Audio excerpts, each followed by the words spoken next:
Your Music exclusive. I grew up like a savage.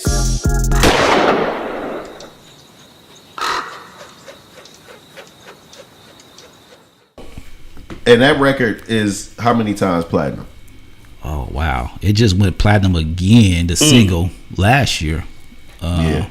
But it's all over 10 million. So you certified diamond all day. Well, Afeni, his mom gave me a plaque, and Rest in peace, Afeni. rest in peace, Afeni. She gave me a plaque in 2000. No, was it 2000? It was at 9 million. It was on the album.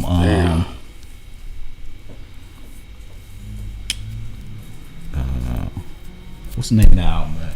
With the Are you still down? Are You Still Down? Are you still down? Oh, That on whole that album was fire. You only did that one song on the album? No, I got 7 on that album. No, it wasn't even on that album. I think it's the greatest hit. I don't know. It's on like so many different albums. It's the That song. one had Hellraiser and all that on it. Yeah, it's on so many different. Tupac, greatest hits.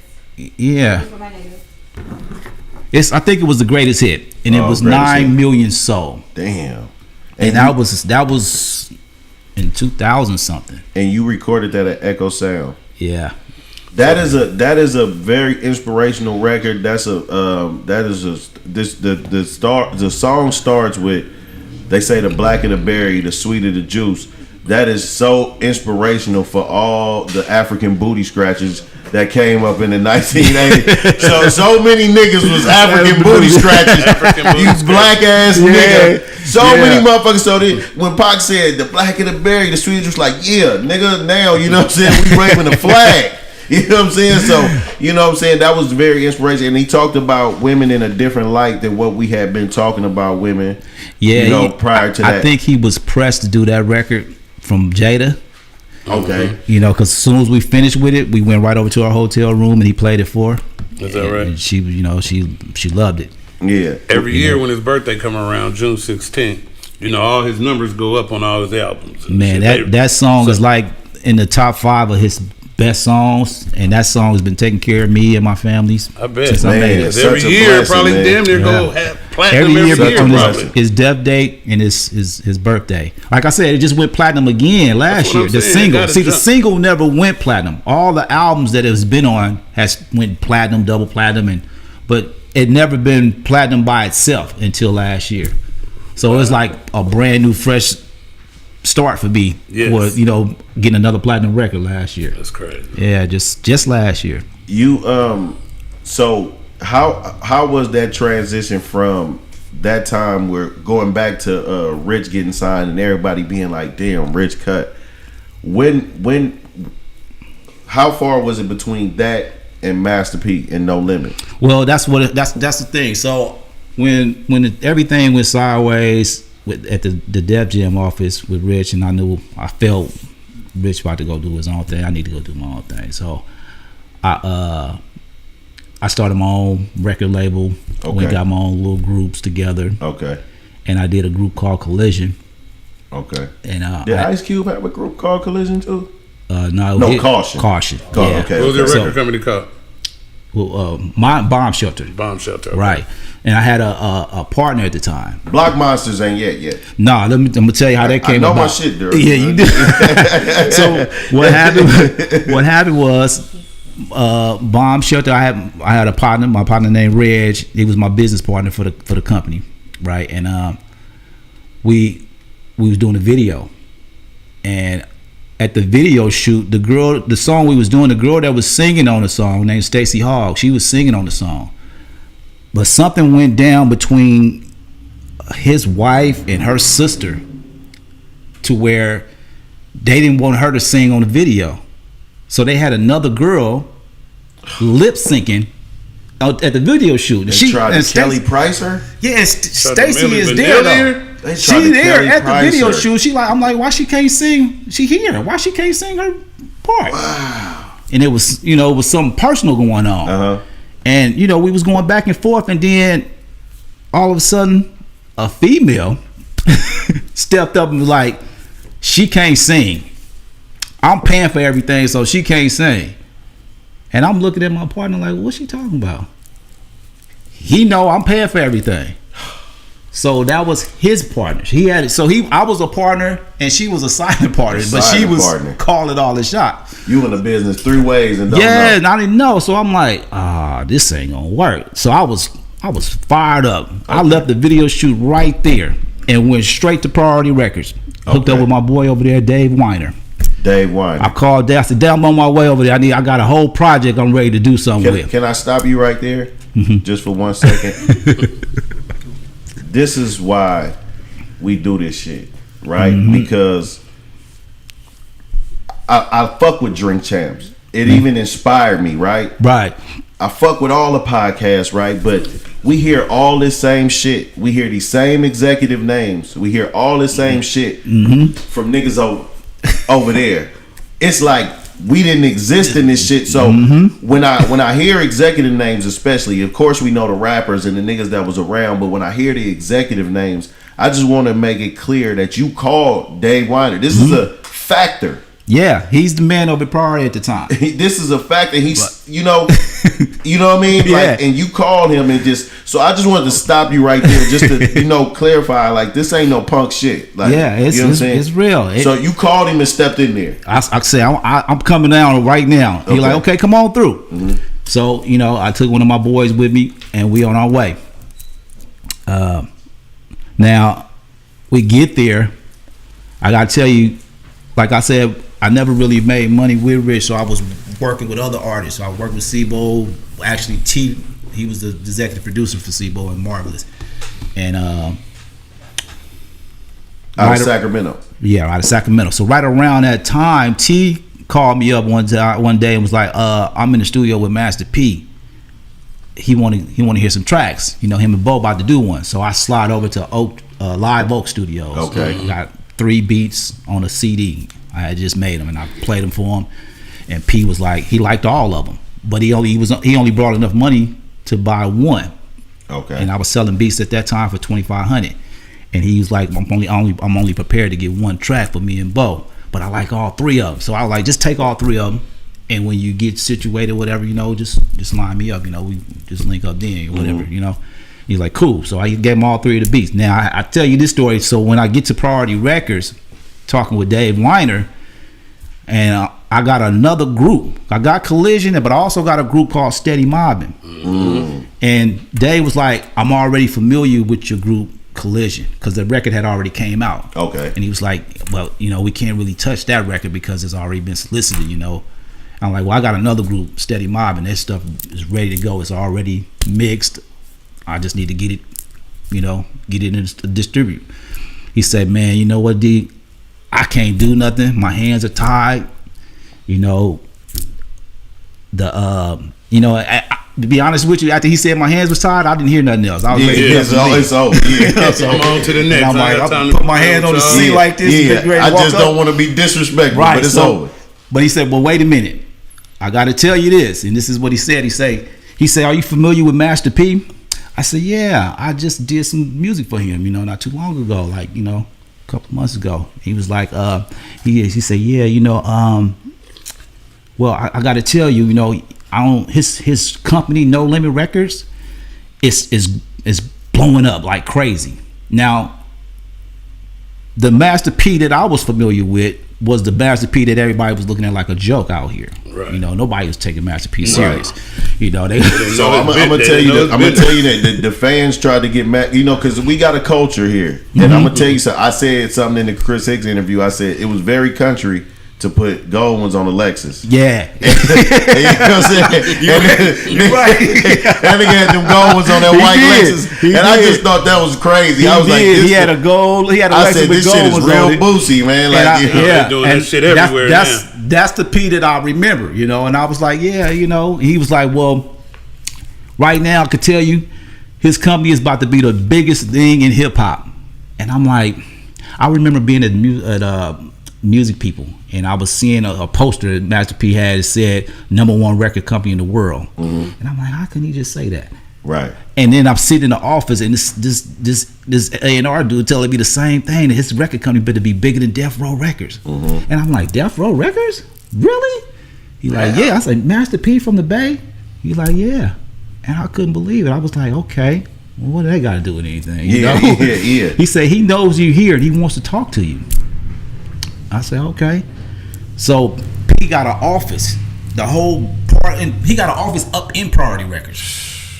And his office right next to Dave's, right? So I go over there, and P was like, man, D, I ain't gonna beat around the bush with you. I want to make you part of my production team, Beats by the Pound.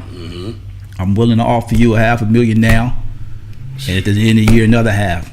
And I'm like, wow. Yeah. I'm like, but I got my group that I'm trying to get a situation for. Right. He said, and then he blew my hair back even more. He said, well, I'm working on my movie, and I need a single for the soundtrack. Right. And I'm like, a movie? You know, this is the first time you like niggas making a movie? Yeah. Like, wait a minute, this is the same Master P? Yeah. The same Master P that, you know, I'm trying to he wanted to get some beats but didn't really have all the money together. So I'm kind of baffled by that, and now he's talking about movies. So anyway, he say I gotta get a song together that MTV will accept, because the song I submitted, they wouldn't accept it. They said it wasn't a strong enough song. And I said, well, if we can work my group into some kind of distribution situation, then I got that. I got you. He said, if you got a single for me, then we can put something together. So I played the song, Steady Mobbing, If I Could Change. Okay. They loved it. It was like, done deal.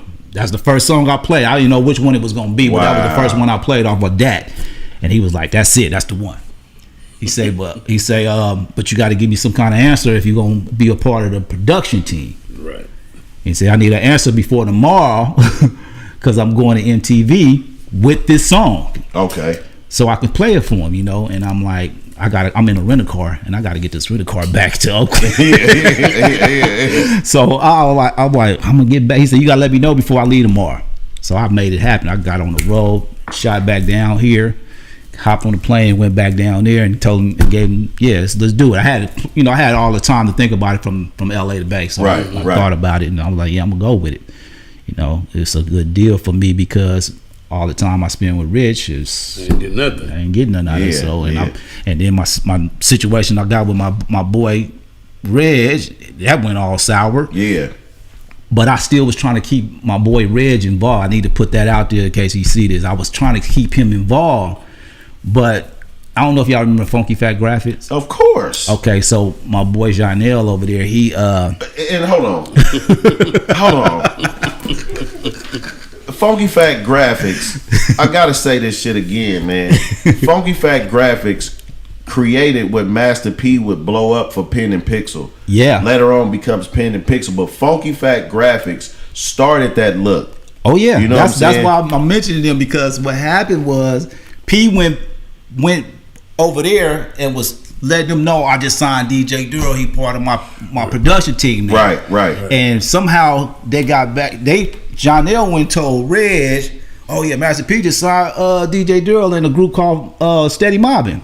But P never signed Steady Mobbing. See, Steady Mobbing they was always signed to me on the bomb shelter.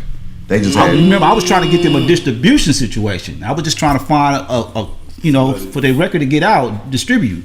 So it got back to Reg, and it was all misconstrued. You know, me and Reg fell out behind all that. And I kept trying to explain to him, this is a good look for us as a company. Right. Now you ain't got to deal with old girl with her money. Right. We got backing now. We got distribution. We straight. Yeah. He didn't see it. He couldn't see it. You know, and so me and him, we never linked back up on that. And what he was feeling? What was his feeling like? He felt like I took the group and went and got a deal for him, but they were still signed under bomb shelter. Did you go to New Orleans? Yeah, I went to actually Baton Rouge. We went to Baton Rouge. That's what No Limit office was, and Snoop had just got there, or he wasn't there yet? Snoop wasn't there yet. Okay, we was over there, and so who's in it? Who's in Beats by the Pound? KLC, Craig B, Moby Dick, Odell, Carlos. You ain't never did this though. You working with a team now. Yeah, but even when I was over there, I didn't really work with them. Okay. You know, they probably did some tracks together before I got there. Me and K. Lou, because K. Lou came over too. But I was always doing all my music at home, you know, and bringing my ADATs over there. You know what I'm saying? So, but P wanted me to redo If I Could Change there. Okay. And he had Moby Dick singing the hook, and I think Carlos played the guitar. Okay. But I never really actually worked with them, like you know, chemistry wise. Everybody just did their own individual. So you worked with every artist down there, like. So while I was there, you know, I'm being blown back because I'm still trying to accept the fact that this is the Master P that I've met. You like how? Like And this this shit man is didn't even crazy. have 75 to give me for my 3 beats. Right. He probably had it. I don't know. You know, Right. but I'm thinking he might have just been dragging. He was whatever. hustling, Right, he hustled. But he telling me all these records they selling, and I'm like, and I'm looking around. I'm seeing the office. He got a whole parking lot, all cars he done bought for everybody. And I'm like, and then he rolled out this blueprint. He said, "This gonna be the compound right here. This cost me $8 million." And I'm like, $8 million for a compound? You fit a bill? Then he tell me, you know, we about to have Snoop come over here too. I got Mystical coming over today. This is how he talking to me, right? And I'm like, wait a minute, Mystical, Snoop, you about to sign him? I'm still trying to comprehend this. Yeah. And sure enough, I came in office one day and Snoop was up in there. That's crazy. And that's what he's telling me about how. Shout out Snoop, man. Wow. Yeah, he was really putting it down like that, and I made more money working with P probably more than anybody. Yeah. You know, I never was clear on P because I was one of those guys. I'm gonna tell you, man. Like I would read the fucking magazine and listen, like all this compound shit that you saying. This is my knowledge of that is from shit that I read. Right. So I know that I remember Mystical being quoted like, "I love being here because I have received more in gifts." That's his most thing. rappers even have. Period. That's his thing, the gift, because that's how Steady Mobbing got caught up. Okay. So you know, like I said, they wasn't signing No Limit. Okay. Everybody believed that they So was was the signing. chains free, or did he start with So the this chains? is what it was. He gave me a chain when I signed. Okay. And he said, "I'm gonna give your boys some chains because they rocking with you. They rocking with you. They now rocking with No Limit." So he's like, "I'm giving y'all chains even though y'all signed with DJ Daryl. DJ Daryl the one that's gonna be paying y'all." Okay. Right. So that's established. We going back home. You know, P would pay me. He give me advances. I get him checks. Right. 15,000 piece. They happy. They come home. They doing good. So I tell him. I say, listen, whatever you do, don't accept nothing from P, because he gonna tell you it's a gift, but everything is recoupable. Anything he give you, he gonna get it back off the record sales. Right now, we free and clear.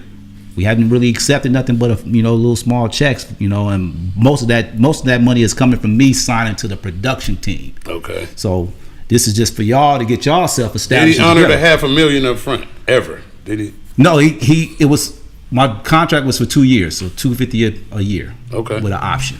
He paid all of it. He gave it to me. But I was trying to get Steady Mobbing situated, because I believed in them. Them dudes was dope. This including royalties on your music and all. Yeah, that shit. we sat in his office for about 3 hours trying to get my contract together because he was trying to take more percentage than what he was deserving, and I wasn't really going for it. So So you did have you some knowledge of the business by now. I had to, man, because I had an understanding for the music business from coming off of the Tupac, Keep Your Head Up. I understood that part of the game. I had a little so independent mechanical game. Royalties, all this, you understanding what you supposed to be getting. I'm understanding the independent game and the major label game a little bit. So I'm like, I need to have that. You know what I'm saying? And let's paint this picture also. Master P has the greatest deal of all time. He has a 90-10 split. He has the greatest deal Nobody of all time. can fuck with him. He can afford to do this shit. Yeah. So we got it straightened. We straightened it out. So I told him, I say, don't accept anything from me. If y'all need something, just let me know and I'll holler at him when we get it situated. One day they called me. They like, man, we in the Bahamas. I said, y'all in the Bahamas? This Bab Gate and Crook telling me they in the Bahamas. What y'all doing in the Bahamas? Oh, P got us some flights and flew us out here. And I'm like, oh, here we go. Here you go. Now, how did they? Why was they contacting and dealing with P without you? So the single they still stayed on the single because it was their song, right? And P featured himself on it, but he actually switched it around on the single. He made it Master P featuring Steady Mobbing because MTV loved it. You know what I'm saying? They ended up loving the song, so he started seeing a little value in them. He's like, okay, these boys hot. Let me start getting up under them, put a little paper in their pocket, and start, getting close to him. So he flew. He didn't fly me out. He didn't call me. Right. Everybody on No Limit in the Bahamas except for me. They out there kicking it. So when they come back, I could sense their attitude. They got a different swag about them, Yeah, they bop a little bit. Yeah, Crook got him some Versace shades, Versace belts. They feeling themselves a little bit. Is that when he became the king of Oakland? And the Bab Gate called himself, So, and I set him down again. I say, listen, I'm telling y'all, man, don't accept nothing from him. He said, oh no, it's good. It's good. P said they all gifts. I said, that's what he gonna say.